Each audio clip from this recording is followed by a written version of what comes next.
Welcome to Courageous Leadership with Virginia Prodan, training you to lead with courage.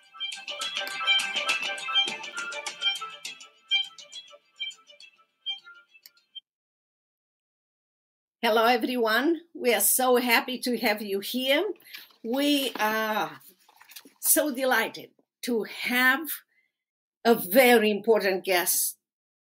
And it's very important to me. I hope it's going to be very important to you. His name is Dr. Jeff Myers. He is the president of Summit Ministry. And Dr. Myers has become one of the America's most respected authorities on youth leadership development. In fact, Dr. James Dobson will say or refer to him as a very gifted and inspirational leader. And the evangelist Josh McDowell will call him a man who is 100% sold out to preparing the next generation to reflect the character of Christ in the culture. Obviously, Dr. Jeff Myers, your passion and your work is to equip young Christians to articulate a Christian point of view. But my question is, because I grew up in socialist communist Romania, and I know we are not persecuted in America yet. We are mocked, we are pushed away, we are told not to express our point of view. But from your point of view, what is the biggest threat that you see for Christians that will try to stand up for their faith or for biblical truth? Well, I think Virginia, for me, the biggest threat that Christians face today is that they are indifferent to the challenges that they face. I don't think people really see that these challenges are real. They are growing. What you experienced in Romania growing up is something that has not happened here, thank the Lord. But, just yesterday I was visiting with one of our students who is in Canada. And the number of threats that religious people are facing in Canada is extraordinary. I mean, we share a border with that country. And yet it's a completely different mindset, one that says that there is no truth that can be known. At least biblical truth can't be known to be true. Of course, you're always supposed to accept the truth of those who are in power. But if people don't see that there really is a battle, how can you fight it? It is so true what you said, because a few years ago, before the COVID, 1 year or something, I went to Vancouver, Canada, and I spoke to Christian Legal Society there, their annual event, and I met Supreme Court judges and lawyers and prosecutors, and they told me exactly what you said. Exactly what you said. Do you think that I will say from my point of view, I see Christians, lots of Christians being fearful, more fearful of the government than fearful of God, because they know the truth.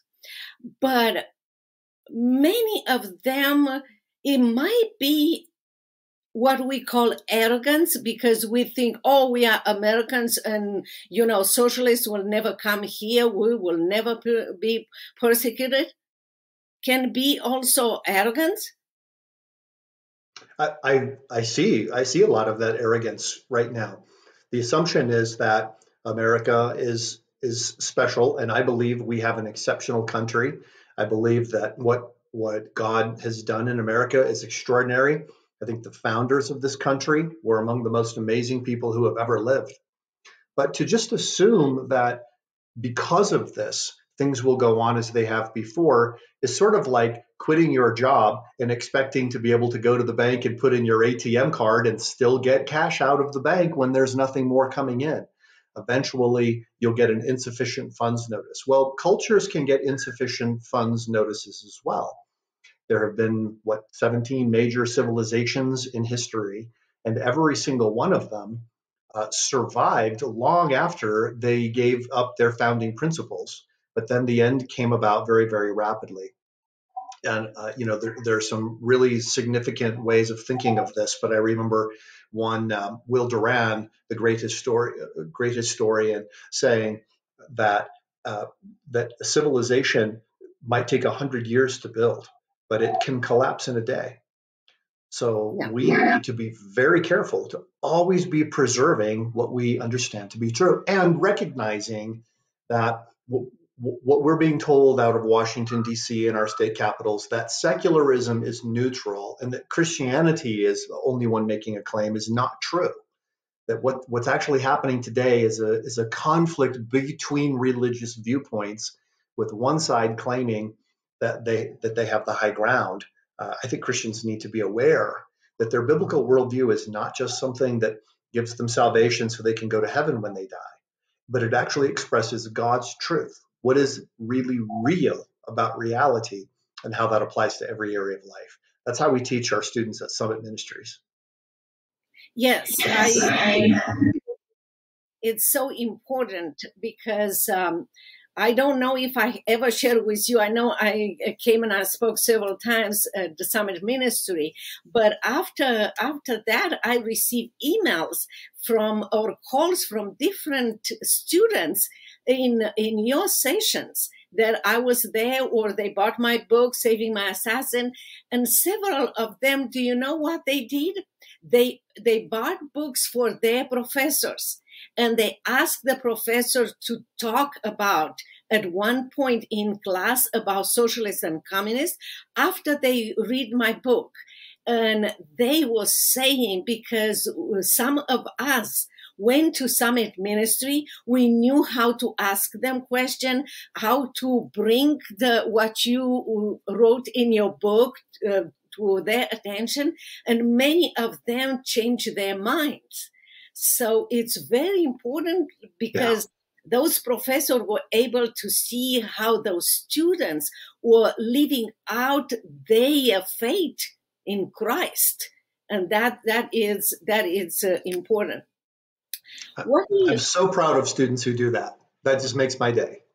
Oh yes, many of them they do that. I have to look at my emails and make those collections and send them to you, because they are.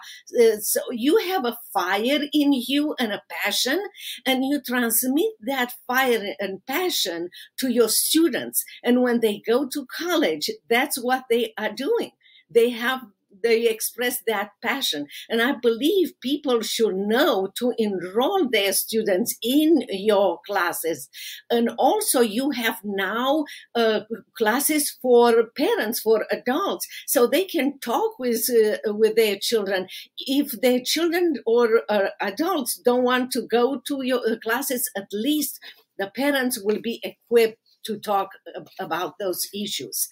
And talking about this, what is the impact that you see cancel culture having on our culture? Well, cancel culture started out as people canceling, say, their membership in an organization that they no longer support, or telling a company, because you have gotten involved in this particular issue or not communicated good values, I'm not going to buy your product anymore. But I think what has happened is that cancel culture has become a way for people to stop talking with people who disagree with them about anything at all. We're actually doing some polling on this right now, and it'll be fascinating to see the result. But we're finding that a whole lot of people right now never even have conversations with people with whom they might have disagreements. They just don't talk anymore. It's a whole lot easier for people to just say, well, I don't agree with that person, so I'm going to just shut them out of my life. Unfortunately, that lack of communication, that lack of ability to work together in spite of our differences is one of the signs of an alarming trend in our culture. I believe you are 100% right. It's like we have the medicine to cure cancer, and we don't share it with, we just isolate ourselves. We know the truth that will set them free, but because they don't agree with us, we separate ourselves from them. Well, Christ told us to be salt and light. Christ told us to make disciples, not on our own, but in his power. So many times I said, and it's true, we belong to the winning team.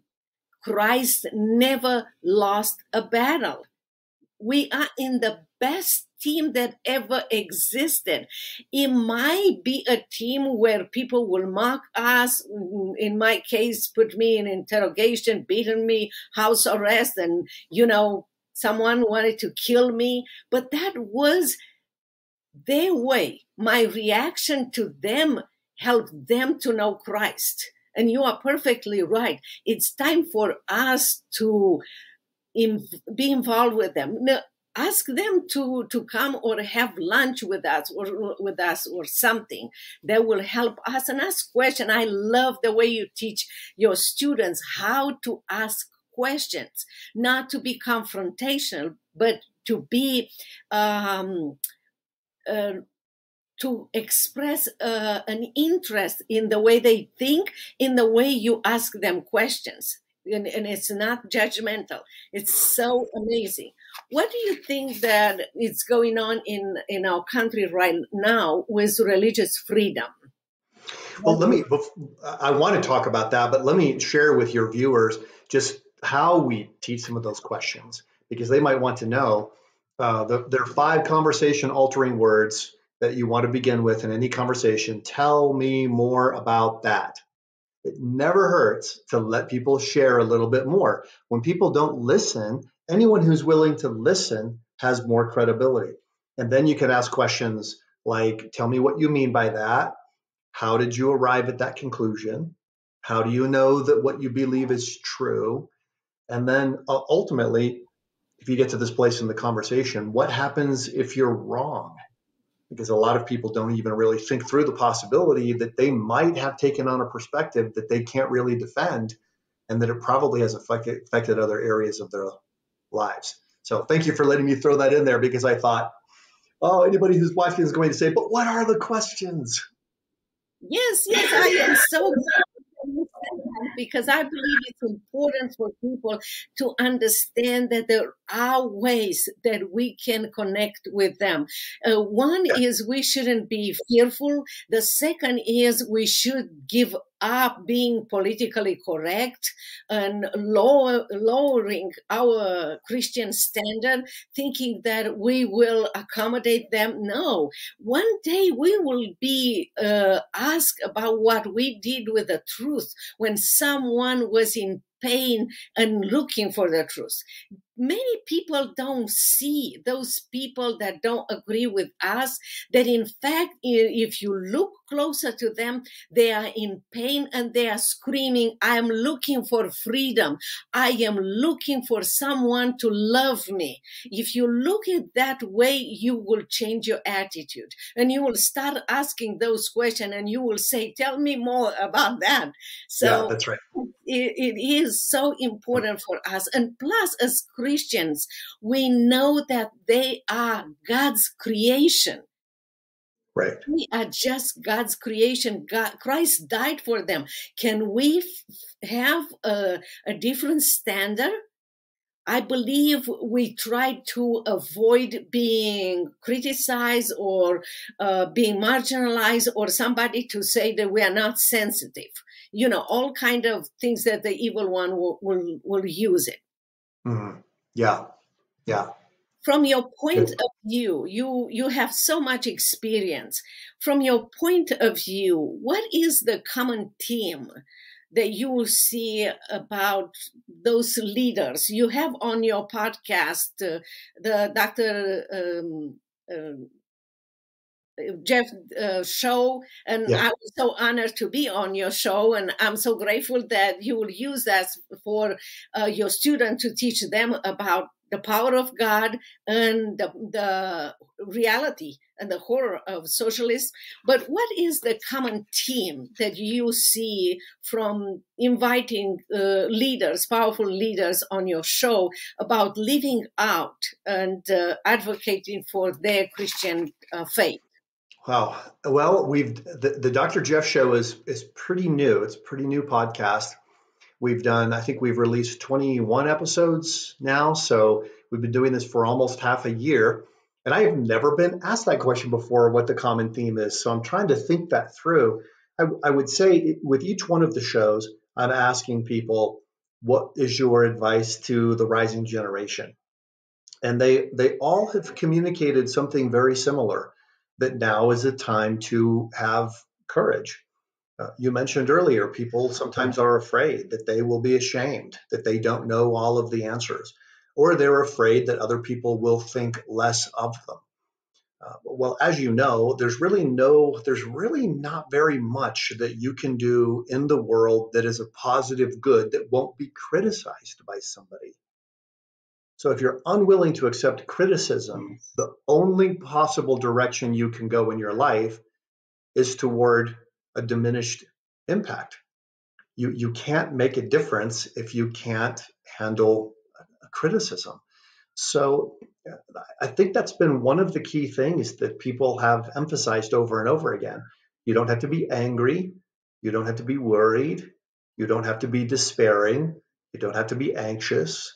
But you do need to be personal, as you mentioned. If every person is created in God's image, the Imago Dei, if we all bear God's image, then every person has value, even those who are upset and angry. And that's more and more people. I mean, some people, that is their worldview, that they actually have to wake up every morning and make themselves feel angry toward other people in order to live out what their worldview tells them that they must live out. That is so true. To me, they look, if they were Christians and they turned their back to God, many times they will say, I don't want to respond to an authority. But unknown to them, where they run to please other people or to respond to all the requirements of the government, they in fact are puppets in the hands of someone else.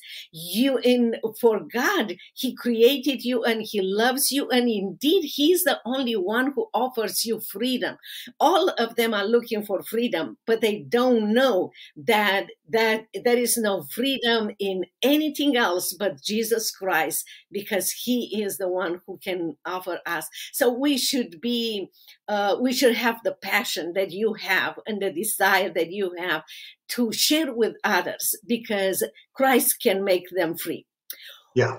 I want to ask you one last question, and that is, what is the biggest opportunity and the biggest hope for Christians in America today, in today's culture, if you are in America or in any part of the world?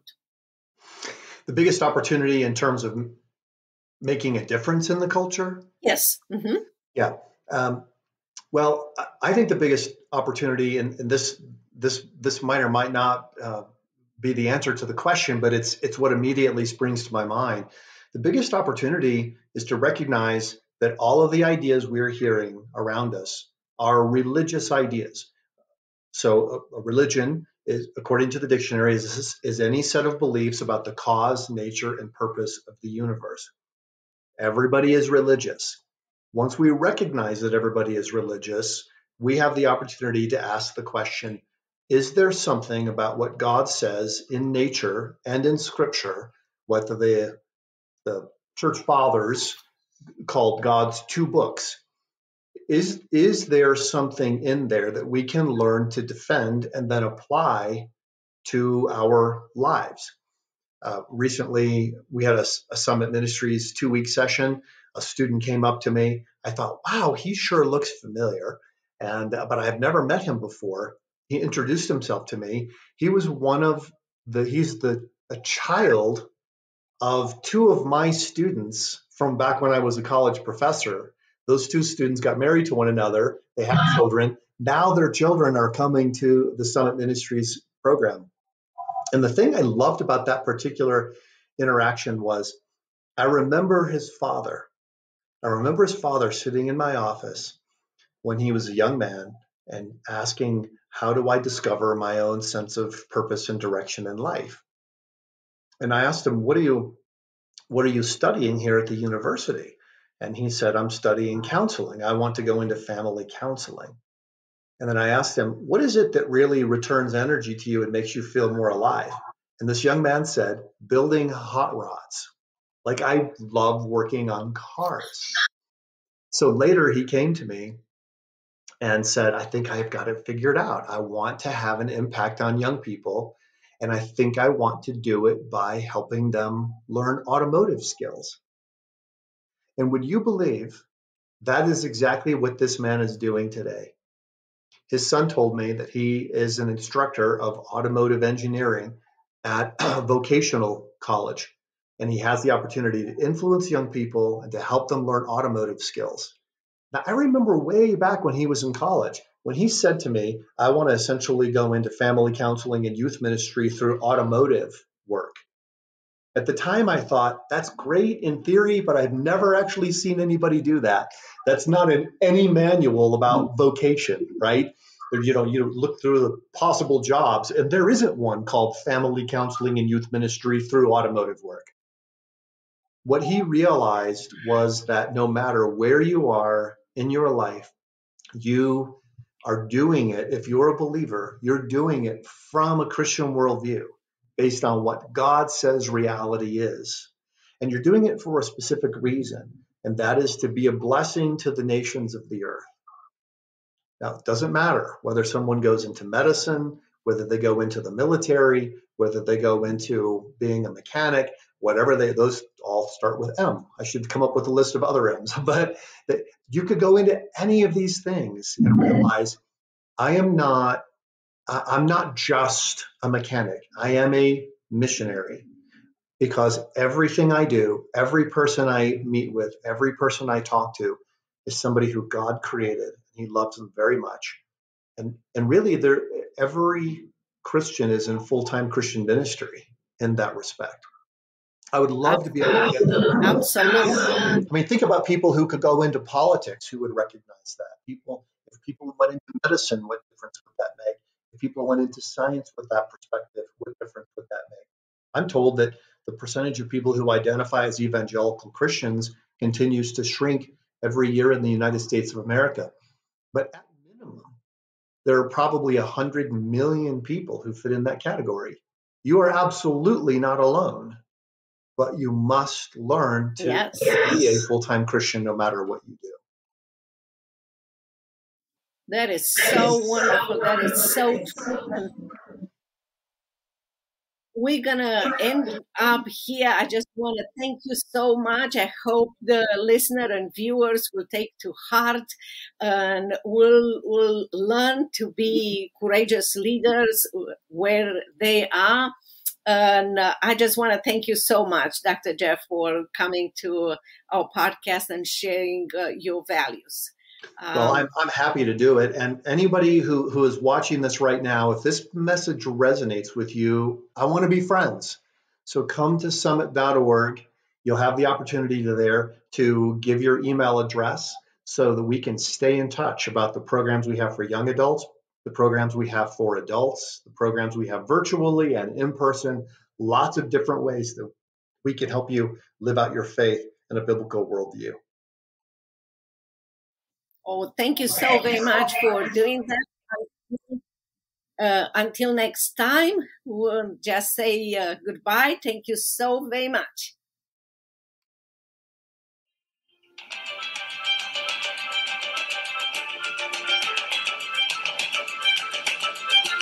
If you want to know more about Virginia Prodan, her coaching program, buy her book, Saving My Assassin, or invite Virginia to speak at your events, visit virginiaprodanbooks.com.